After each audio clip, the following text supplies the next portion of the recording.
this episode of S.H.I.F.T. I'm your host, Calhoun Gordon. Thank you for joining us today. Today I just want to talk to you about mindset and mental health and anything to do with the mind. And as you can see, I have a guest with me today. Her name is Nakeisha Geddes, one of my good friend, my business partner. I mean, she will kick my BUT at times, and I'm grateful, truly grateful for her. Yes. Thank you, Nakeisha, for just being patient. She will push you because one of her gifts is understanding how the mind works. It's a big part of what she does. She works with people with developmental illness, intellectual disability, mental health, anything to do with, mental health. Mental health. So today Nakeisha is just gonna chat with me a little bit, help us to understand a little bit more. Maybe Shift Nation, you might have a child that's artistic or has some sort of disability and maybe feeling frustrated at times. This just may come at a time that may help you to say, oh, okay, just relieve the stress. So with that, Nakeisha, thank you for stopping You're welcome. by. It's a pleasure. I've been It's trying a to pleasure. get her for months. She just got back from Jamaica. You know what I did? I came to her house. Yes. It's like, okay, the meeting is not happening as we planned.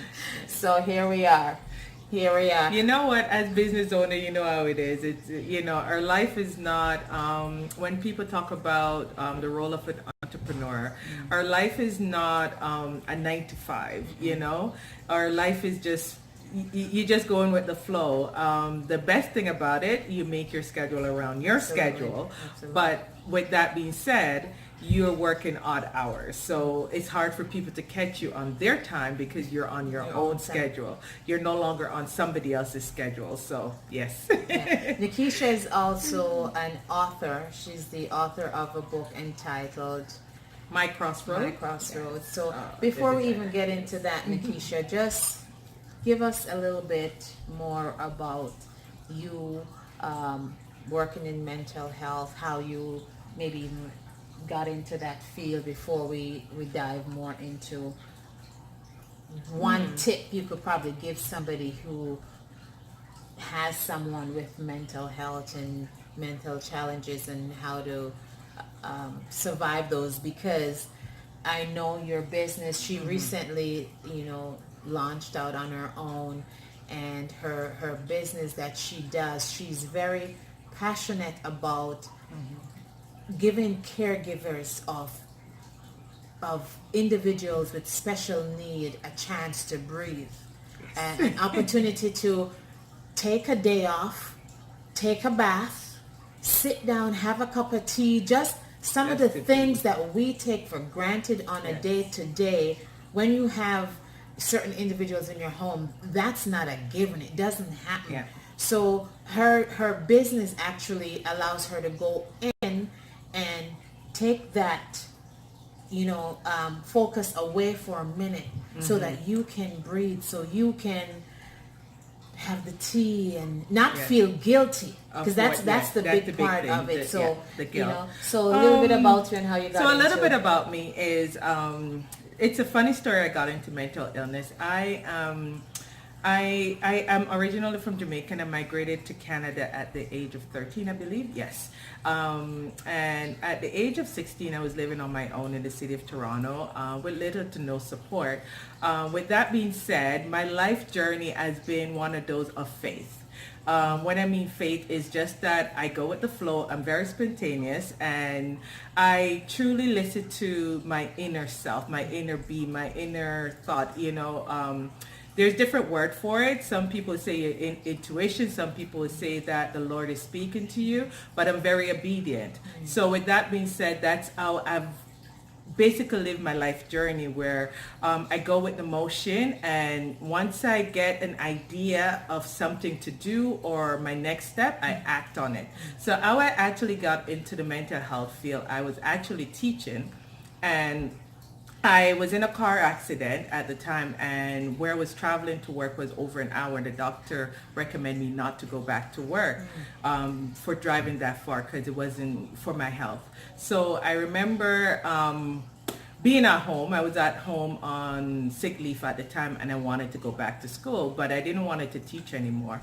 And one of the things I said to myself is that I wanted to go back to school to do something that complement what I currently have. So it's coming from a business background, and then I went into teaching, and now I wanted to do something that complement that. So I wanted to do social work. At the time I was only able to afford to go back to school part-time. So when I started looking up for school that would offer social work part-time, there was nothing available. And the only thing that was available at the time was a course called developmental disability. I have no idea what that was. I just knew it was social work. So I applied and I went to school. So the first day, I remember the first day of school, I was sitting beside this lady from Guyana. She was Guyanese. And I mentioned to her, and I sat there and I said, what is this course about? And she's like, child, you're in a class that you don't know what it is. I said, no, I know it's social work, so here I am. So then she told me it was a course for people with disability. And at the time, I'm like, what is that? And she's like, wow. My people from back home.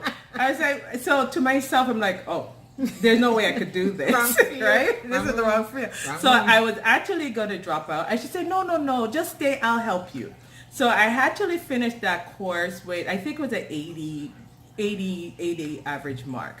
And then, so the next semester I wasn't going to go back. And she said, no. You got to take every class with me. So I did. So she taught me into it, and I take 2 classes with her. And then when she explained to me what she did at work, I remember at the time I said I wanted to start working part-time. So she said, come and work where I work.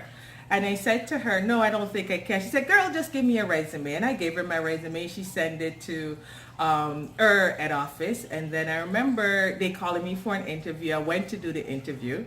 And they asked me questions. I had no clue how I answered those questions. But girl, I answered them to the best of my ability. One of the things that is good for me, I'm really quick on my feet. And I use my life experience to navigate me. So the question, when they ask me a question, or if you ask me a question that I don't know the answer to, I will paraphrase it back to you so that I could think and understand what it is that you're asking me, and then I'll answer to the best of my ability. So that's exactly what I did. Fast forward, I had a son who was diagnosed with ADHD at the time. So I was using a lot of and from my teaching background, I was using a lot of those, my parental experience plus my teaching experience to answer the question. But I remember they asked me a question that I had no clue, like stuff like dual diagnosis. I had no clue what that was.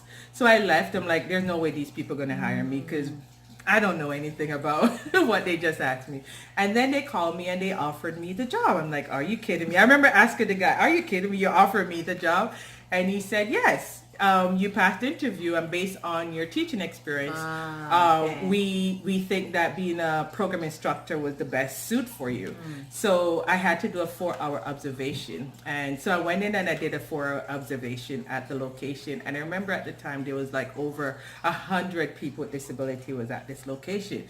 And I was afraid, because coming from a Caribbean background, being in an environment with that much disability person is scary.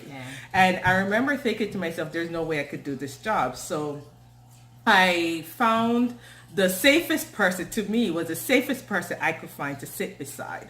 And I sat beside her. She looked, and for the whole time. You thought the person looked safe? Oh, it was the safest person for me, because everybody else was scary. Because coming from the background that we're coming from, No, this was this was a person with disability. But because, as I say, this is an environment that have over 100 type of disability. So what made you think that person was safe?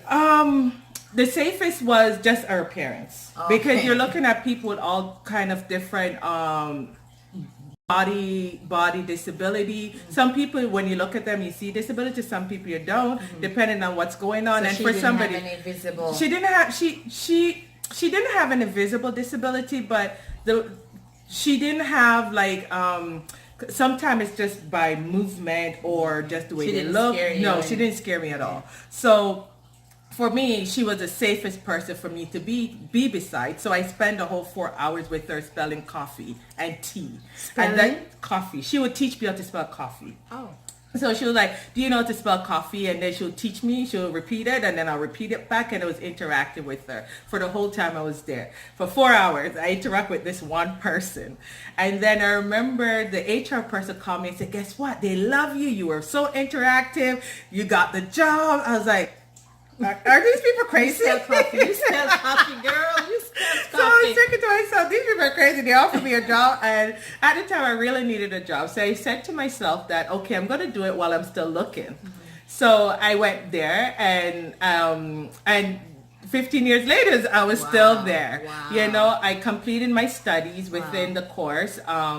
And I moved further along, and I learned, and I was very involved with the company. And my growth, honestly, my growth today, I gave 100% honor to that company because they took a chance on me. I learned a lot from school, from my experience. As I say, it was over 100 people with disabilities, so I learned a lot. And that just goes to show that sometimes we don't know our journey, sometimes we don't know our path.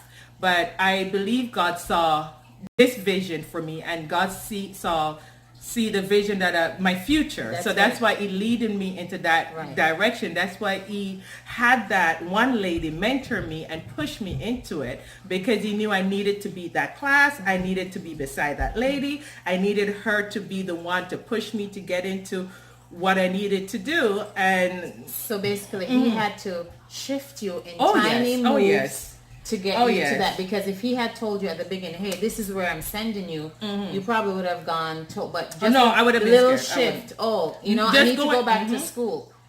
And just going in it blind. The shift, wrong class.